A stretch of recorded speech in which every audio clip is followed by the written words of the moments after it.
right, Coach, let's talk about this afternoon's win. Let's talk about Air Force. They deserve all the credit. Let's talk about a team that has every reason not to fight, but that's why they're Air Force. That's why they're the cadets. So I got a lot of respect for the military. Our guys, we could tell them till we're blue in the face that this team was not going to quit. And they did not want to heed the message. So that one will fall on me because apparently I didn't drive that message home hard enough. But hats off to Air Force for coming in here, and they deserve to win.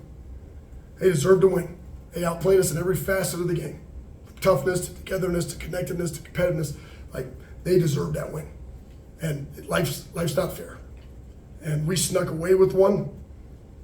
And like it's hard sometimes going in the locker room and being like, you know what? They deserve to win. They did. And that's the gospel. So I got nothing to say about our guys, because outside of Adam Haircow delivering an unbelievable performance, Ramadan Warrior, who hasn't ate or drank anything since sun up and won't till sundown. I'm gonna talk about the guys that showed up for us when we needed them. That was Adam. Adam was massive for us, right? And like he has every reason not to be at his best. All these other guys have every reason to be at their best. A nice pregame meal, a cushy bed to sleep in, an NIL check. I said that everybody deserves to be criticized in this world. As coaches get criticized because we have a job, and if you get paid to play basketball nowadays, you deserve to get criticized too. Period in the story. Everybody gets job reviews. My wife's a teacher, she gets job reviews on how well she does. My assistants get job reviews. I get job reviews. Performance, expectations, and standards. And if that's who we are coming down the stretch, that's not good for us. And so we better get back to who we've been the last 5 games outside of this one. Winning is hard. I'm not gonna sit there and say it's not fun, it's not nice to have the win, but the process at which winning is matters to me. I won't sleep well tonight because the process was wrong. But I'm gonna give Adam props. Sergeant Sim down the stretch was huge for us, making big buckets and big plays. Thought Nas was clutch. Nas was clutch, but we could have played better throughout the course of the game. And then Dennis showed up the way he's been showing up for us. And Uriah with the +10, he just led the charge, albeit he didn't shoot well. There's other ways you can impact winning. He defended, and he got us into our actions. And that was big for us. And those guys single-handedly down the stretch, we rolled with them, and they gave us the opportunity to win down the stretch. But tip my cap to Air Force, man. Proud of the United States Air Force Academy today. You said that the other day that obviously desperate teams are the most dangerous. Cam Sanders 3 threes in like a 64-second span. I mean, what kind of led to that, or how was that? How was he able to do that? Well, we gave him life, and when I appreciate Cam Sanders, man. That's a competitor. He hit those 3 threes, and he's yelling at the bench, "You passed on me. You passed on me." That's a guy with a chip on his shoulder that wants to show people that they were wrong. And he proved Air Force right today. They were right. So he showed up and he banged 3 straight threes right in Dennis's face. But like, you got to make guys miss, man. And he wanted it tonight. So I ain't gonna take anything away from his performance. I appreciate that guy's little piss and vinegar that he had, down the stretch. Because I wish some of our guys had some of that. We had no fight and no life today. You just talked about kind of you could tell them the message until as many times as you wanted, they just didn't want to heed it.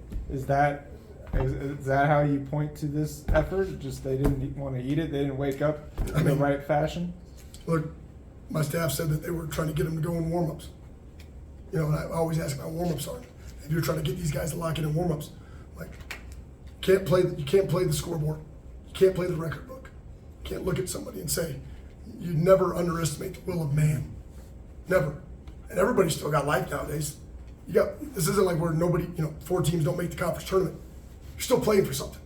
We're trying to tell our guys, you're still playing for something. You're still trying to play your best basketball. If we won 3 of our last 4, this one we escaped, but we've been playing better basketball. We want to keep playing better basketball down the stretch. And that's immaturity. We talked a lot about high-functioning people, high performers. So at the highest level, the NBA is a high-performance industry. At the highest level of business, it's high-functioning human beings. Nick Saban has a quote, high achievers don't like mediocre people, and mediocre people don't like high achievers. We were very mediocre today in our approach. I have a staff full of high achievers that were trying to get a bunch of guys who were very mediocre in their approach today. And it felt like they didn't like us today as coaches because we were demanding high performance out of them, which is scary. That when you have to demand your players to perform at a high level, and there's a standard and an expectation that needs to be met, that's scary. That means you as a player think you got the answers. Well, I've yet to go see players coaching games. And I've yet to see coaches out there playing games. So you get to pick one. Play, coach, or officiate. I'm coaching. There was 3 officials out there. The players felt like they wanted to coach today. And they're sure not very good at it. They're much better when they're players. What going back to Adam? I mean, what's kind of allowed him to maybe expand his role a little more and really contribute in a lot of the areas that don't always show up? What they obviously did tonight. Role clarity, role acceptance. You know, there's an old saying when it comes to roles: understand them, define them, understand them, accept them, fulfill them. Define the role. It's defined. Understand it. Yeah. Understand the role. Accept it. Because a lot of people get to the understanding, but they don't want to accept it. And then fulfill it.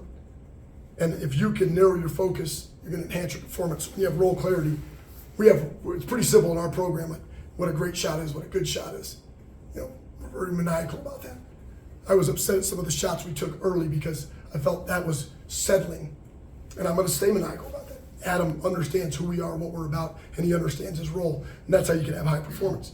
Dennis has been really good at understanding his role and taking the right shots, playing the right way. He's been playing at a high level. If you want to fight that at this point in the season, then it's going to show up in the box score. Yeah. It's going to show up that way.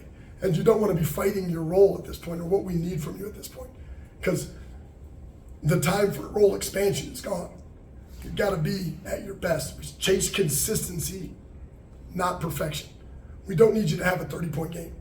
We need you to have the consistent game the same way all the time so we know what we're going to get out of you. Are you concerned at all? I mean, is that the case with Leland Walker these last couple games? Maybe not doing what you want him to do, or is it just kind of a blip? I fought him on shot selection tonight. Period in the story. I fought him on shot selection. But like, he's really, our team is really good when he gets everybody involved and then he goes out there and he gets 12 to 15 points. We're elite when he does that. When he has 5, 6 assists, 12 to 15 points, elite. And when you think you got to score to help us win, like that's not the case. There's a million ways. When we have 4 or 5 guys at double figures, we're really freaking good. And today, it was the unsung guys. It was Sim with 9, Adam with 14. You had Nas and Dennis, who are usual suspects, but we had a couple other guys step up, which is huge at this point in the season. But if you're going to fight the role right now, like it's not going to be good for you. It's not going to be good for you. And Leland, I think, too, puts a lot of pressure on him. He's a senior. He's a senior who's playing a lot and wants to continue his career and play as long as he can. And when you press a little bit because you're like, man, I want to keep playing, that can be a little bit of that psychology too.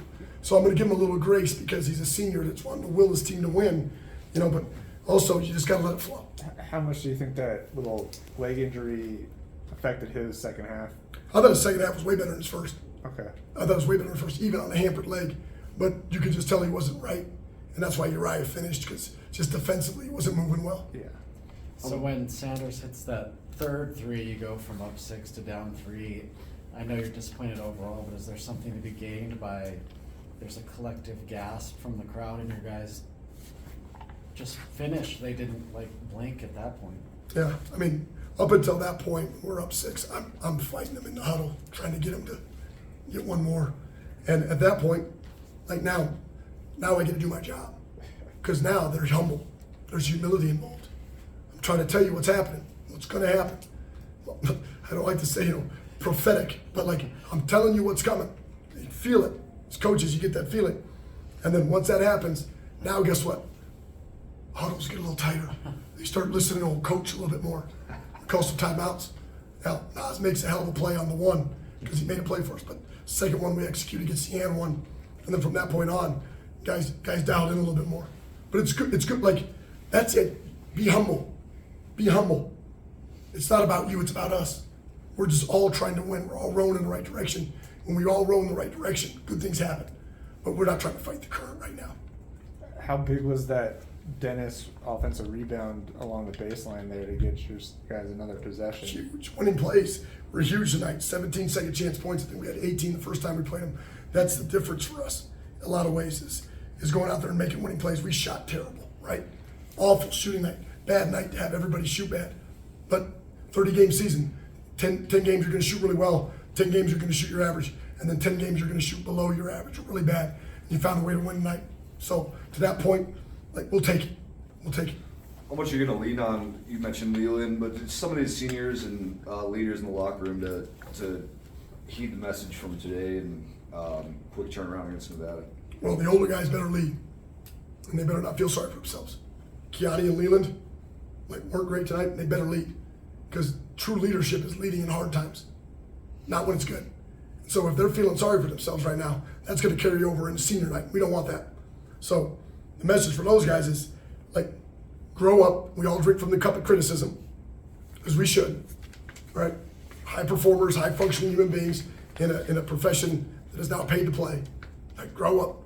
We don't get a chance to feel sorry for ourselves, because guess what? My wife teaches. She shows up every day. She gets up at her butt crack of dawn, gets to eye care, and nobody feels sorry for her. She wakes up at 4:30 or 5 in the morning and goes and works all day long and makes 45 grand, whatever she makes, and works her butt off.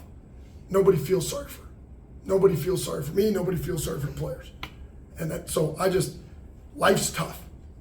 The more these guys can start to embrace that and start to understand that we're really lucky to do what we do, we're very lucky to do what we do.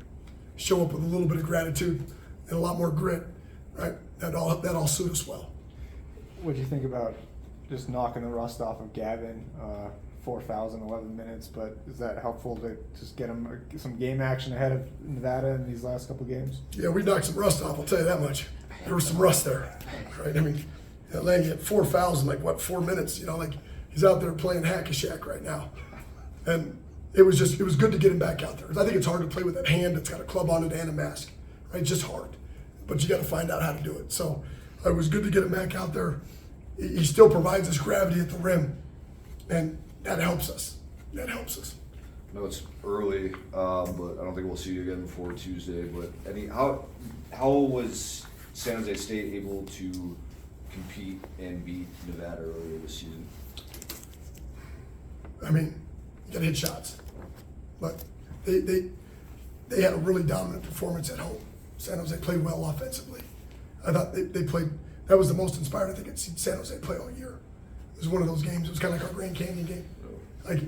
You don't want those to be outliers, but they played their butts off. They were playing for something, right? And I think Nevada's, they got a tough stretch here now too. They got UNLV tonight, and they got us in Laradice, and they're still competing for a chance. Who knows what could happen at the top of the league? Yeah. But I thought San Jose they really performed well in that game. What do you got to do differently? I mean, I think in Nevada you lost by 10 or so. Yeah, it was a 4-point game with 4 minutes to go. Okay. What do you think has to change? We got to take care of the basketball down the stretch. We have to defend. We have to defend their screening action better. They drilled us from 3.